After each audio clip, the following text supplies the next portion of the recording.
बिस्मिल्लाहिर्रहमानिर्रहीम।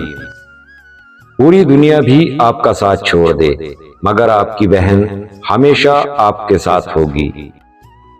बहन कहने को तो एक छोटा सा लफ्ज है मगर यकीन जानो इसमें इतना प्यार भरा होता है कि कोई इसका मुकाबला नहीं कर सकता।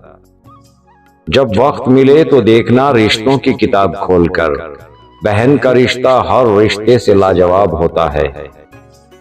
भाई की मौजूदगी में बहन बेफिक्र होती है और वो दुनिया वालों की फिक्र नहीं करती। भाई बहन की ढाल होता है, चाहे वो छोटा हो या बड़ा। उसे पता होता है कि उसकी बहन उसकी जिम्मेदारी है। भाई वो होता है जिनके दिल में हमेशा अपनी बहन के लिए प्यार रहता है। बड़े भाई का होना भी किसी नियामत से कम नहीं, वो हमें गलत रास्ते से रोकते हैं। बहन भाई का रिश्ता वो खूबसूरत रिश्ता है जिसकी मोहब्बत लाजवाल होती है।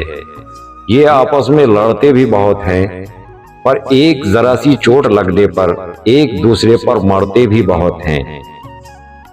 बाप के बाद भाई ही एक ऐसा सजर है जिसके साए में बहन राज करती है। मिलती है हर तरफ से यूं तो जमाने की हर खुशी, लेकिन जो बात भाइयों में है वो किसी और में कहां।